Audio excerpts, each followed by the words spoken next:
Welcome back to Ben's Garage. It's that time of year again. We've owned this car for 2 whole years. After we owned it for a year, the first year we owned it, I had a rundown of costs, what it's cost us to run this car for the year. I've just done a bit of a tot up, so I'm just going to do this video. This is our 2nd year ownership of this car. The sums and the results have come out and they're quite surprising. Not surprising in certain aspects because we've been locked down for a bit of the year, so we've not been doing a lot of travelling. We've not been doing a lot of travelling anyway, really, because we don't really go out. Tina goes to the shops, we go and visit mum and dad. We've still been able to see mum and dad a few times. But, yeah. So, first cost for this year, insurance. That came down a bit this year because I added Tina to the insurance policy. Now, when you insure a car in France, normally you insure the car, not the person. So anyone can drive it, but if you're not a named driver, the excess is quite high. So when I was on the phone to them, organising insurance for the other car, we went over this one as well. We put Tina's name on it, and it brought it down. So insurance for the year is €610, which I thought was quite reasonable because I'm still building up my bonus malus. If you're in France, you'll know what I'm talking about. So that's the first cost out of the way. Now, I said previously, like when you first buy a car, you register it, so you get your carte grise, which is like your logbook. You've got like a regional fee for that, and then you'll have a CO2 tax. It was quite high on this car, so when we bought the car, we had to pay about €950, and that included the CO2 tax, the regional tax, and all the costs that come along with that. That's a one-off fee. But because this is classed as a high polluting car, we have a CO2 tax to pay every year. I don't know if it's done on power or whatever, but it's €160 for the year. Now, I should be exempt because I'm classed as handicapped, but the garage that we bought it from, even though we went in there in a wheelchair, she neglected to tick handicapped, so the car isn't registered to me as being a handicapped person, so I end up having to pay it. But having said that, I was going to query it this year that I had to pay it, but they're scrapping it for next year. So I thought, well, just pay the 160, because if I'm going to have to go and do the carte grise again, it could potentially be another €1,000. And if they scrap the CO2 tax for every year, then we're going to be out of pocket. So I thought, well, I'll pay it and we'll see what happens next year if they do scrap it. So €160 for our CO2 emissions tax. Next thing. We had to take the car for a control technique. I explained this in the video.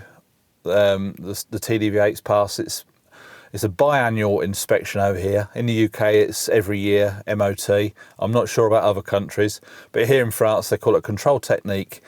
It's a very loose sort of safety check. They check all your emissions, the brakes, go all over the car.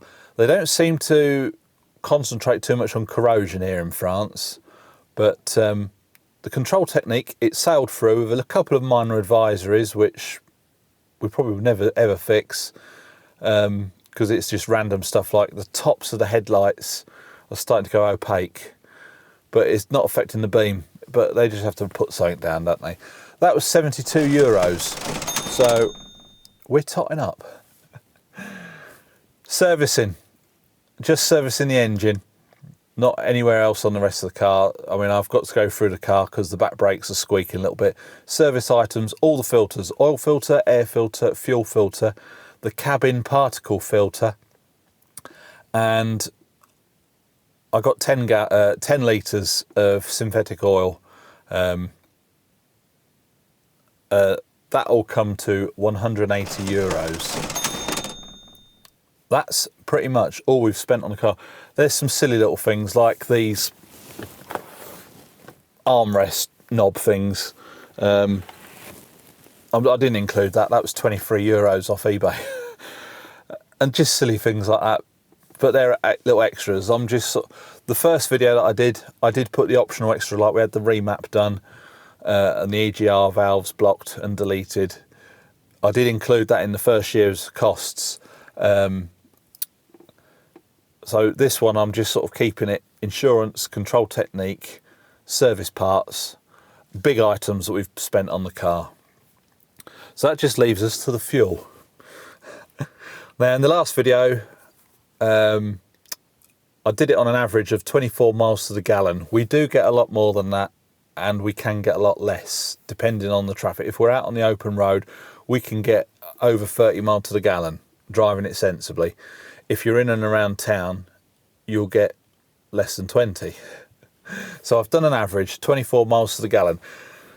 Now, since I did this last video, we've done a grand total of 2,006 kilometres, which is 1,246 miles. As I say, we was locked down at the start of last year for a bit, and then we was locked down again. We don't go out that much. We're not out and about as much as we used to be. Now, the first year that we owned this car, we were visiting mum and dad at their old house. That was an hour and a half away, so we was having trips up and down there, up and down the motorway. That was putting the miles on. So I'm working on 24 miles to the gallon, which, why do we do miles per gallon? The UK is pretty much a metric country now in measurements and money, but we still do miles per gallon. So for all of you lot out there that are fully metric, 24 miles to the gallon is 9.8 litres to 100 kilometres. So that equates over the year to 52 gallons of diesel, which is 234 litres of diesel. Now, as I said previously, with the lockdown, the price of diesel has ranged from €1.47 all the way down to €1.10 a litre. So I've done the average of €1.20 throughout the whole year. That brings us up to a grand total of €280. We really haven't been anywhere, have we, to be honest? So our grand total this year for running a 3.6 litre TD V8 luxury 4x4, which it is luxury, it's a treat to drive it. It's cost us a grand total of €1,302. That's all in, everything. Insurance, control technique, our CO2 tax. So potentially, if we do the same amount of mileage and they scrap the CO2 tax, insurance might come down a little bit. We could be even cheaper next year. Touch wood. Have we got any wood in this? Probably not. Touch my head. So yeah, our first year, I calculated that at €3,780, but that includes nearly €1,000 for registering the car. That also included the remap, EGR delete, and the blocking of the EGR valves. I also included the gap IID tool, which is this thing here. That was over €450, I think. I included that in the first roundup of our first year. If I took off the optional extras from our first year, we're down to 2,700. But that includes, like, as I say, nearly €1,000 in registration fees. So I'm pretty chuffed, actually, that €1,300, we've had a year's motoring. As I say, we've not done the miles. And it's not just because of lockdown, because when lockdown was released, we still popped over to mum and dad's a couple of times. It seems that the closer they move to us, the less we see them. We make more of an effort. We're sort of once a month. I think they're coming over to us for Easter, then we're going to them for Dad's birthday in May. But we're quite happy and content, just bimbling around. We've got red diesel for the tractor and the digger. We're quite happy pottering around on our own bit of land, minding our own business. That's how we like it. But yeah, I don't know, like in the UK, road tax is a thing for like luxury SUVs, they call it. I've not taken to that term at all. It's a luxury four-wheel drive vehicle.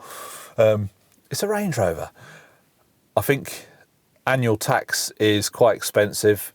And then obviously when you want to go into certain city centres, you've got your congestion charges and all that kind of thing. And I don't know if that's done on emissions now. If it is, you're going to get clobbered in a Range Rover. So yeah, that's just a bit of a brief rundown of our running costs for this last year. I'm quite chuffed. It's luxury motoring on a budget.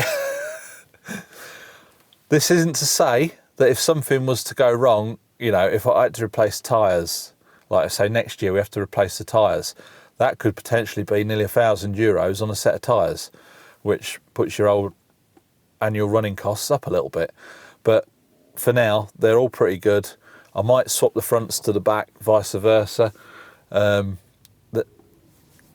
tracking's all spot on, it drives fine, but I've just noticed maybe on the edges a little bit on the front tyres, and I think I've got a little bit of a wobble on that wheel, which when we bought the car, the garage had the wheel refurbished, and every now and again you can just feel a little wobble, but I might put that on the back, swap tyres front to back, and they'll make them last a little bit longer.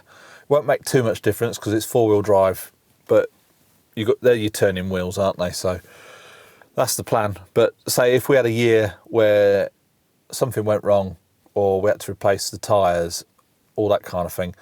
The first year we had this, something went wrong with the wipers. Don't know what it was because they wouldn't tell us at the garage. But if we had to pay for it, that could have been running into hundreds. That was just a brief run through of what it's cost us for a year motoring, and hope you enjoyed it.